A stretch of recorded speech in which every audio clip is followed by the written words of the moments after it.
Hey everyone, welcome to our midterm review explainer for International Supply Chain and Logistics Management. I'm your lecturer, and today we're going to get you fully prepared for your examination. We're going to focus on really understanding the core concepts from chapters 1, 2, and 3. We don't just want to memorize facts here, we want to understand exactly how these ideas connect in the real business world. So let's jump right in. So here is our game plan for today. We've got 4 main steps. First up, logistics versus supply chain management. Then, purchasing and procurement. After that, we'll dive into global sourcing. And finally, we'll wrap things up with some exam strategy so you know exactly how to tackle the test. Let's start with Section 1. Section 1, logistics versus supply chain management. The exam really tests your ability to distinguish between these two, so it's absolutely crucial we get it right. Let's make this crystal clear. Think of logistics as being mostly about the physical flow of goods. It typically happens inside one organization, answering the question, how do we move and store our stuff efficiently? But supply chain management, or SCM, that's much, much broader. SCM is all about integration. It connects sourcing, production, and relationships across a whole bunch of different organizations. SCM asks a bigger question. How do all these different organizations work together to create the most value at the lowest total cost? To really lock this into your memory, let's use a human body analogy. It's actually a great way to visualize it. The supply chain, that's the entire organism, the whole body. Logistics acts like the heart and the blood vessels, physically pumping materials through that body. And information technology? Well, IT acts as the brain. It's sensing what's happening, making decisions, and directing all that flow. Now, there are 13 main logistics activities, but don't worry. They all group nicely into 3 core costs: transportation, inventory carrying, and administrative costs. And here is the golden rule for you as future managers: you have to reduce the total cost across the entire chain. It makes absolutely no sense to slash your transportation costs if it just causes your inventory costs to skyrocket. You've got to look at the big picture. Okay, let's test your understanding with a quick thinking question. Imagine a customer returns a faulty appliance for repair. Which specific logistics activity is this? Go ahead, pause the explainer right now and think about your answer. Did you get it? The correct answer is reverse logistics. Standard logistics is all about moving goods forward, right? Towards the customer. Reverse logistics manages the items moving backward. Things like returns, replacements, and damaged goods coming back up the supply chain. Moving right along, let's hit Section 2, purchasing and procurement. This is where we look at how organizations strategically acquire the inputs they actually need to run. Whenever an organization buys something, it needs to satisfy what we call the 6 rights, or the 6 R's. We're talking the right quality, right quantity, right time, right source, right price, and right place. But listen closely to this part because it trips people up. Right price absolutely does not just mean the lowest price.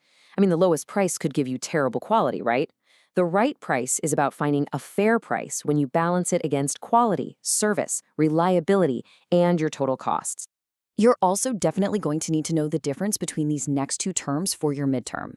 Green procurement focuses mostly on the environmental impacts of a product across its life cycle. Think reducing waste or saving energy. Sustainable procurement, on the other hand, is a much bigger umbrella. It includes the environment, sure, but it adds social and economic factors into the mix. We're talking about looking at fair labor practices, legal compliance, and good corporate governance. Basically, modern sustainable procurement is all about integrating 3 things: environmental, social, and governance criteria, often called ESG.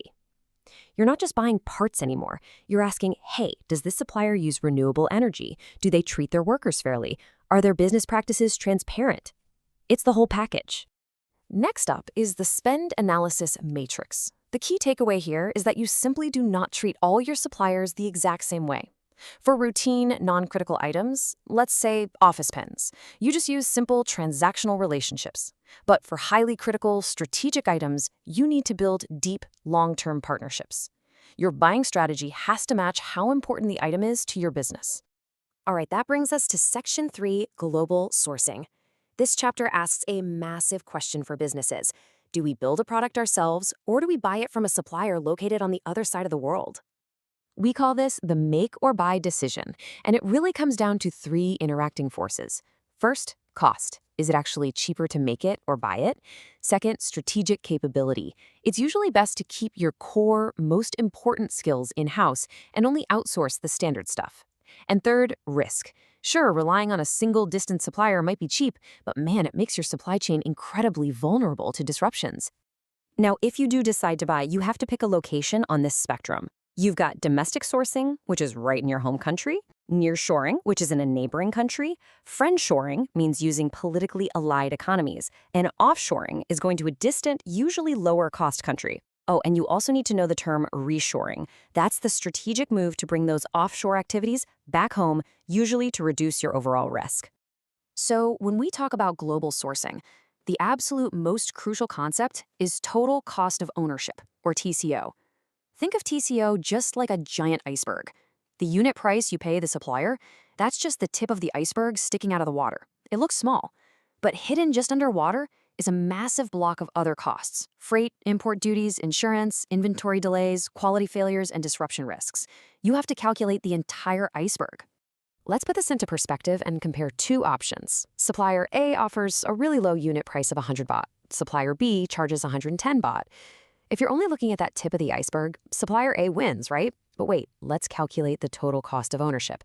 It turns out supplier B has much lower freight costs, shorter lead times, and way fewer quality failures. When we do the math and add up all those hidden costs, supplier B is actually the cheaper option overall. Okay, we are in the home stretch. Let's hit Section 4, Exam Focus and Application. You've got the knowledge in your head now. We just need to make sure you know exactly how to structure it on test day. When you get to the case study questions, I highly recommend using this exact logical four-step framework. Step 1, identify the relevant business concept from our lessons. Step 2, pull the evidence straight from the case study text. Step 3, write out your explanation of how that concept applies to the evidence.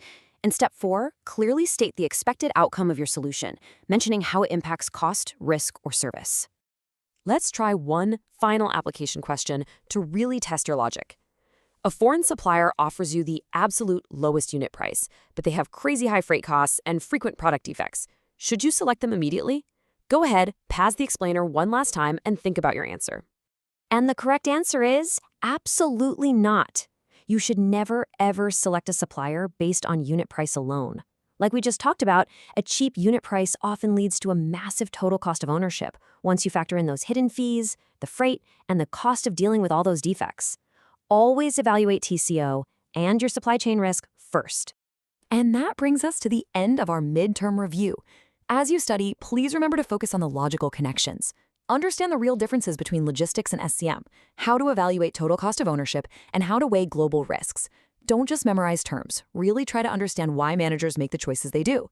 As you step into your exam, and eventually into your future careers, ask yourself, are you going to be a manager who just chases the cheapest unit price, or a leader who builds a resilient, sustainable supply chain for the future? Good luck on your examination. You're going to do great.